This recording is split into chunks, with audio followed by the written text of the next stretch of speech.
So, mabilisan lang, no? Para you have uh, reference for your upcoming midterm exam tomorrow. So, ngayon, meron tayo yung problem na rin kanina, your quiz. Ang sabi niya, so palakihin ko muna konti. Okay. Sabi niya, for the floor system below, with a flange thickness of 100 millimeters. So, lahat ng mga given na makikita ako dito, i-rewrite ko na, no, para hindi ko nababalik-balikan dito sa mismong worded na problem. So, sabi niya, yung thickness nito, wait lang, I just make it colored para madistinguish. So, eto daw, hanggang dito, ay 100 millimeter. Tapos, ang effective depth, so, for example, nandito yung bakal natin, dito. So, from here to here. Oops, oops, ito. Ay,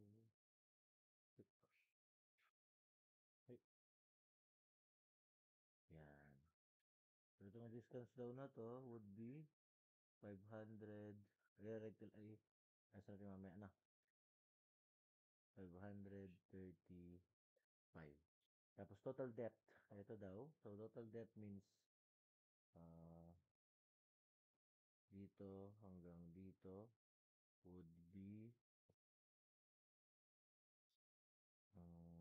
600 millimeter. Okay. Ano pa? F prime C daw. F prime C. So, F prime C is equal to 21. Siyempre, this is MPA. Fy is equal to 415. Again, siyempre, this is MPA. Ngayon, sinulat ko to kanina, no? Pero this is A, B, C. So, for beam C, ito. No, ito yung beam C na nakalagay naman diyan. This is beam C. Ngayon, if that's beam C, sabi niya, beam C is required to resist a total service dead load of 260 kilonewton meter and a service live load of 142 kilonewton meter. If the beams are supported by 300 by 300 column, calculate 300 by 300 millimeter columns on both ends, 3.9 meters apart, center to center. Calculate the required depth of the concrete rectangular stress block. So, eto, ang tinatanong dito is A ba or C? So, A yan, no? Calculate the required reinforcement area. This is AS. Tapos, this is N, number of bars na 28 mm. So, siguro, simulan muna natin dun sa what do you call this, beam flange, no? Kasi yun yung unang-una na beam or unang-una na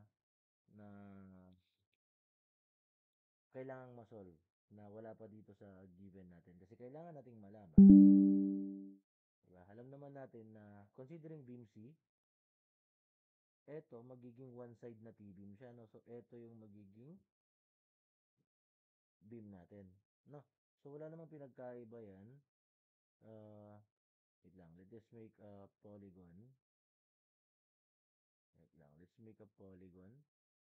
Multi-sided polygon.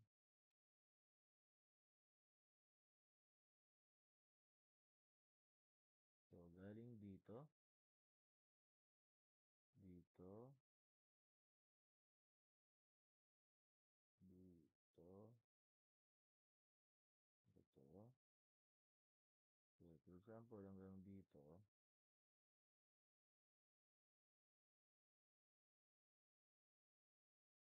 Okay. So, eto, yung red part na yan, yan yung ating considered na beam natin, na beam section natin. At sa beam section na yan, eto yung tatawagin nating BF. Alam natin na ang formula, oops, ang laki masyado, ang formula is this formula. No, to get BF. So, this is considering, uh, ang beam natin is one side lang. So, ito yung mga formula, no, as per NSCP. Ngayon, yan na lang natin para mabilis. No, kasi Kakalkin natin. So eto, yung tandaan nyo itong BW na to, beam width, is 250, no? Hindi 300 yan, no? Ito yung gagamitin natin kasi yan yung beam na kinoconsider natin. So, ito magiging 200, sorry, 250 plus 500, 5,000 over 2. So, this is 2750. Dito naman, beam width are 250 plus 100 times 6. That is 850. 850. Sa pangdulo naman, kung papansinin mo, ang columns ko, so kung titignan kasi natin to sa side view niya, kung ito yung front view, ito yung poste ko, ito yung poste ko, ito yung beam C. This is beam C, poste yan. So yung beam, sabi niya, from center ng poste, ayan, center to center, center to center. So center ng poste, hanggang kabilang center ng poste, itong distance na to is 3.9 meters or 3,900 millimeter. So, bawas natin yung kalahati, bawas natin yung kalahati. This would now, ito yung pinaka-distance na to hanggang dito would be, tanggalin ko tong 39. Ayan. That distance would be 39 minus 300. No, kasi 300 yung 150 plus 150. This is 300 or 3,600. So if that's 3,600, ito gamitin natin tong formula na to. So 3,600 divided by 12 plus 250. This is 550. So from looking at these answers, tatlong to, millimeters lahat yan, beam flange would now be 550 kasi yan yung smallest kasi beam flange should not exceed yun sa kahit anong value na yan. So ngayon, uh, let me just pick everything up.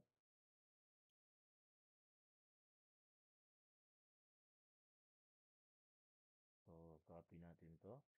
Use natin. Ito yung ating beam. Palakihin lang natin ang konti. Ayan.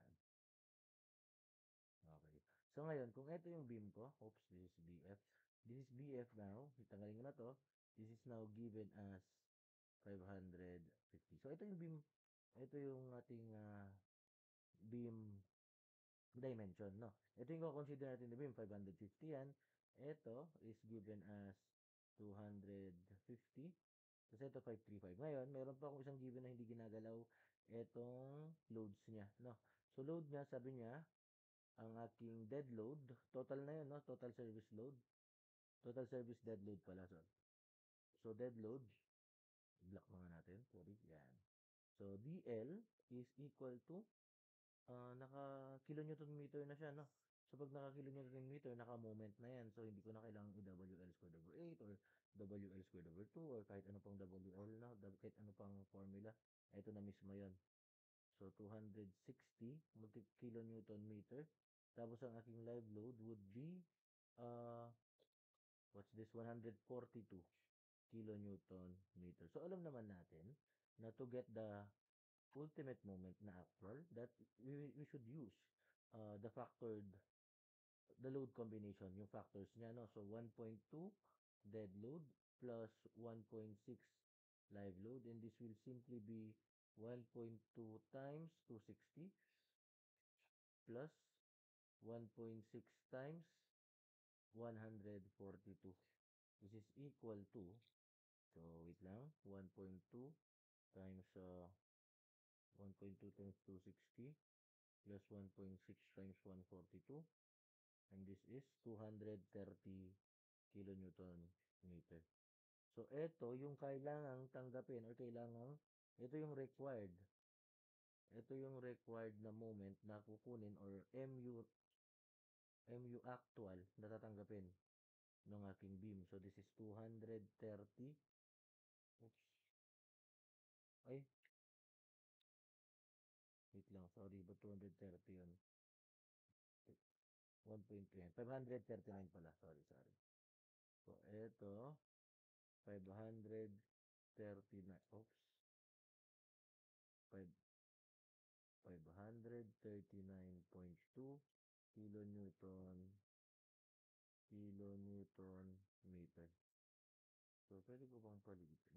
Baka maliit lang na pala. Okay. So, kung ito yung aking load na tatanggapin, so pwede na tayong mag-compute, no? So, ngayon, ah, paano ba ang pinakamagandang gawin dito? So, for example, wait lang, kunin ko nga lang to, lipat lang natin siya. Baba lang. Let us just first draw yung ating stress diagram, no? Kasi, kung i-design natin to, kasi sorry, tama, i-design yung problem na to, no? So, unang tanong mo sa sarili mo, anong design ba kailangan kong gawin dito? Is it SRB or DRB? So, paano ba malaman kung SRB or DRB? So, sabi ko nga sa inyo, pwedeng Romax, pwedeng CMAX, pwedeng AMAX. So, siguro, doon ako sa lagi kong ginagamit, no? CMAX. So, CMAX is 3 over 8. Tama, dinedesign natin. So, 3 over 8, D, or effective depth. So, 3 over 8 depth or 3 over 8 ng aking 5, ito yung depth natin, no? So, ng aking 535. So, 535 times 3 over 8, and that is 200.625. So, Cmax now, ang kailangan na Cmax ko, or ang aking C, sorry, ang aking C must be less than 200.625 to maintain SRB. No? So, yan dapat. So, ngayon, paano natin solve ang Cmax? Consider muna natin. Let's first assume, another assumption natin, assume, kasi, if, oops, assume natin na itong thickness na to, which is I think 100, tama 100 yan. So, yung A natin, assume first. So, assume A is less than thickness ng flange, whereas ang thickness ng flange natin is 100. So, pag gaganon kasi, yung rectangular stress block niyan, no, eto, dito, etong A na to, since less din siya ng thickness ng flange, therefore, uh, dito lang, no, well, ang area mo, ito lang, rectangular lang, no, kung less din siya. Pero kung greater than, palitan natin yung assumption. So, ito, yung aking tension, tapos ito, wait lang, gawin natin yung red yung compressor natin. So, ito, yung aking compression. So, I can use the formula, oops. So, ito, from, from, uh, from this point, yung sa aking moment, ito, galing dito, pupunta dito, ito yung aking sorry, and yung aking moment arm pala, M. Moment arm natin is D minus A over 2. So, since nasa flange lang siya, mukhang rectangular lang siya, so same na formula tayo, no, sa rectangular beam. So, ang MU natin, so, MU, which is equal to, um, ano, 539.2. So, MU is equal to, moment na lang ako dito, no, moment ako sa T, is equal to V multiplied by C, yung compression, times moment arm natin, which is D minus A over 2. So, rewrite natin yan. MU, since designing tayo, assume natin lagi, or make sure natin na 0.9 or tension control tayo. So, 539.2,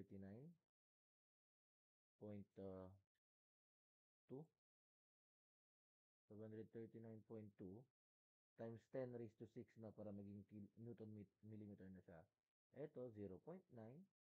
Ang aking C is 0.85 times 21. Ito na, times A. A pa din yan. Times 550. Wait lang. Isod natin na para magkasya yung sulat natin. Ayan. Ayan. Times 550 multiplied by, ang D natin is 535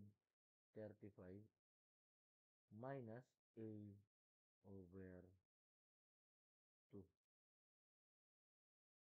So, by doing calculation sa calculator, 539.2 exponent 6 is equal to 0.9 times 0.85 times 21 times 9 times 9 daw.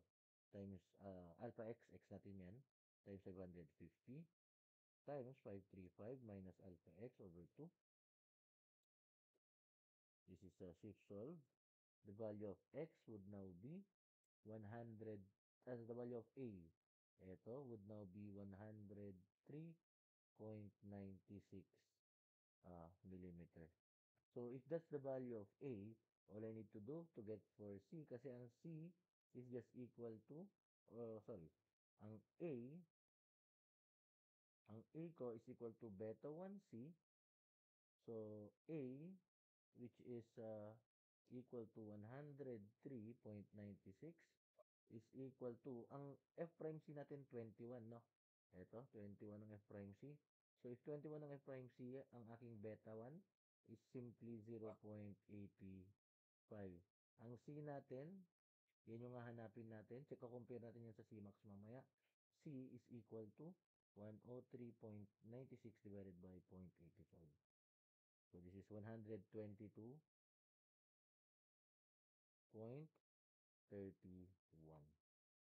So, hindi natin 122. Pero, kung mapansin ninyo, etong assumption natin, which is A is less than 100 na thickness ng flange, hindi nag-suffice. Kasi ang nakuha natin na thickness ng flange is this value, which is, this is greater than A. Oops. Which is, this is greater than A. So, therefore, hindi na pala natin kailangan, dapat chinek to. No? So, therefore, assumption is wrong. Therefore, assumption is, oops, wrong. A, ulitin natin, pero using A is greater than thickness ng flange. So, sir, anong magbabago? No? Ang magbabago, ulitin natin ulit to, para, copy natin yan, paste natin dito. So, ang magbabago, ito, ang A natin would now be, we now know that A would occur around this area, dun sa web na, no? So, ito na yung A natin. So, pag yan yung A na kasi natin, drawing a straight line here, kahit hindi yan mukhang straight, hatiin natin to sa dalawang area. Unang area would be this one, na diretso. Okay. First area would be here. Ito.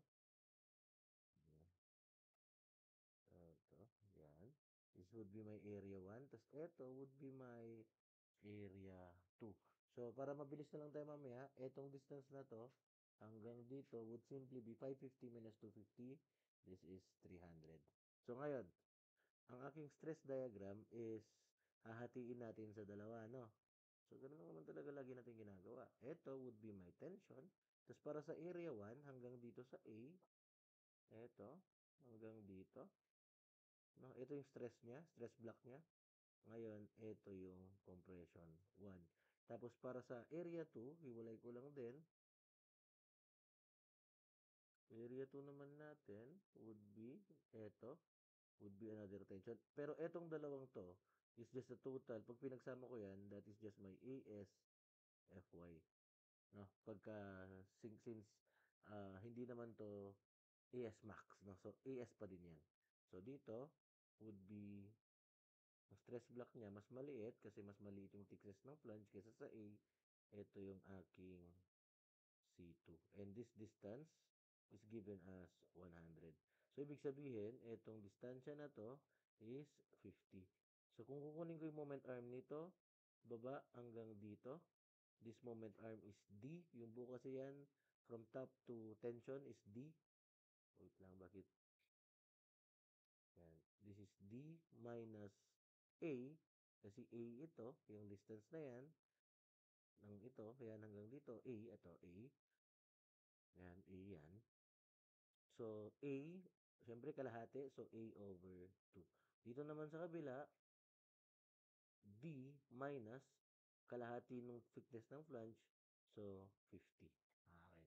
So, para makuha yung value ng C dito, considering yan, may MN, may MU would be equal to mn1 plus mn2, no? Phi mn1 plus phi mn2. So, ayusin na lang natin. May phi mn1 or may mu is 539.2. So, palitin nga natin. Ayan. So, 539.2 over, kasi may phi ako sa kabila, di ba? Kasi mu is equal to phi mn. Phi mn. So, divide ko na lang ng phi, no? So, dito ko nilalagay yung phi. Siyempre, 0.9 ang assumption ko dyan. This is equal to moment ng C1. So, that is 0.85 times 21 na F prime C times ang A ko, siyempre A pa din siya. Ang B ko, ito, ang B natin is ito, yung beam width nito, ayan. So, this is 250. So, area lang naman yun ng concrete ng area 1. Multiplied by the moment arm, which is 535 minus A over 2. This is plus, syempre, moment nito plus moment nito para makuha mo yung total moment. Plus 0.85 times 21 times, wait lang, iusod lang natin para mas magkasya. 0.85 times 21 times, what's this? Ang A natin is, ang base, ang area ng area 2 is just 100. Ito, itong 100 na to, multiplied by itong distance na to, which is 300. So, 100 times 300 millimeter. So, tandaan nyo nga pala, no, this is times 10 raised to 6 para maging Newton millimeter din siya. Multiplied by the moment arm, which is 535 minus, itong moment arm na to, no? Minus 50. So, now, A will simply be, okay, 5, i-calculate ko lang, no? 539.2 exponent 6 is equal to, wait lang, 0.85 times 21 times quantity alpha x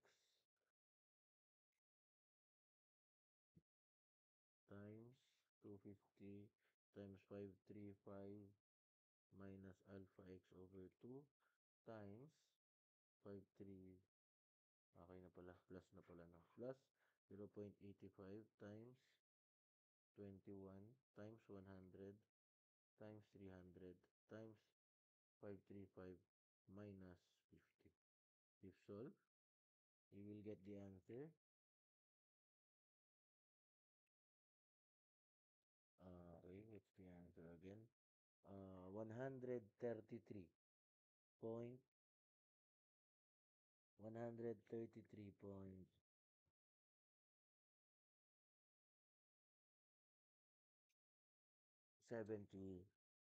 133.79.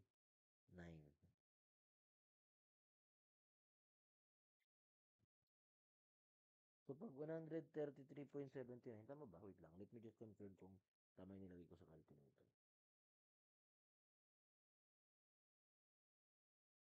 539.2 is equal to 0.85 times 21 times alpha x times 250 times 535 minus alpha x over 2 plus 0.85 times 21 times 100 times 300 times 535 minus 50.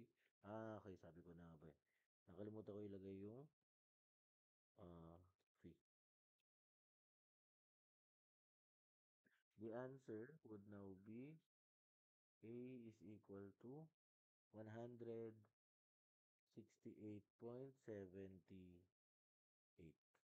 This is millimeter. Now, getting C, I will just divide this value kasi C is just equal to A over beta 1 and this is equal to divided by 0.85, 198. Uy, konting-konti na lang, no?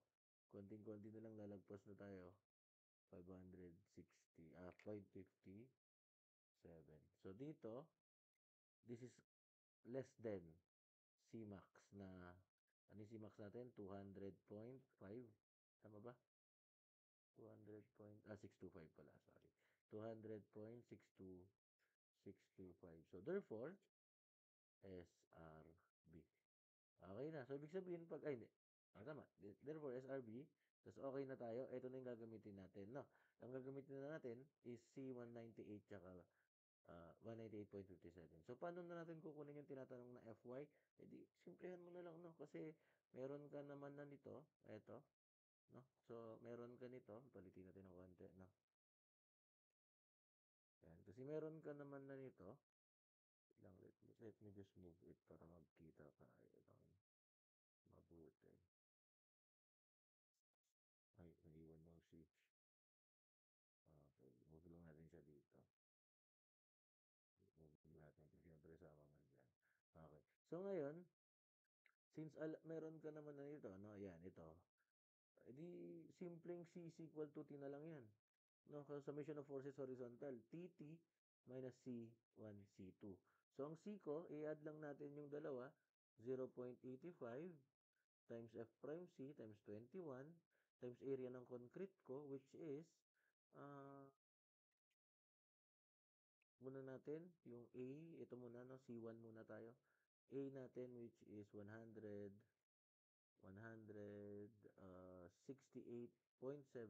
oops, 168.78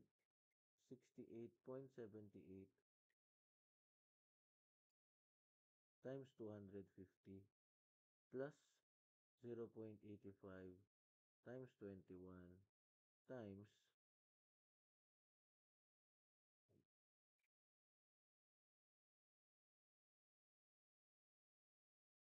0.85 times 21 times 0.85 times 100. Ano? Sa 2 naman to, no? 100 sa C2 naman to times 2 times 300. This is equal to AS na kailangan ko multiplied by, syempre, assuming still yields tayo. So, dito, assume still yields.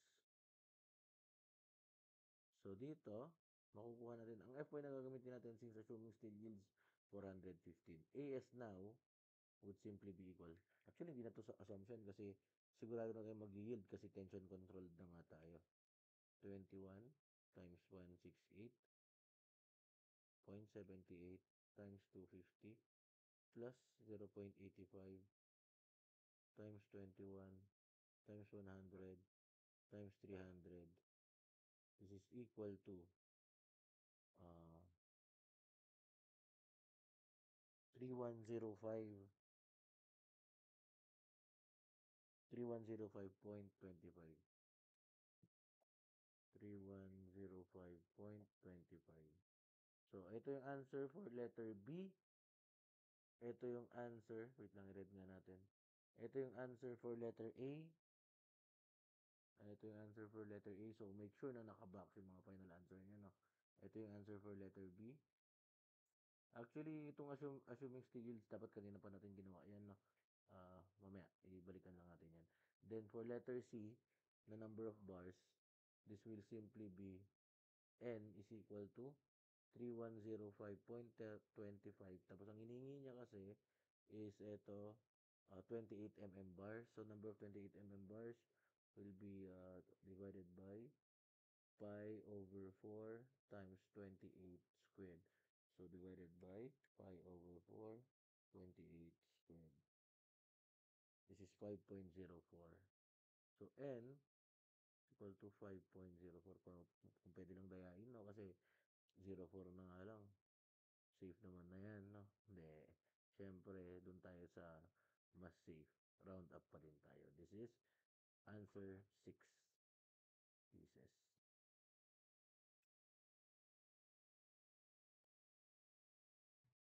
So, letter B.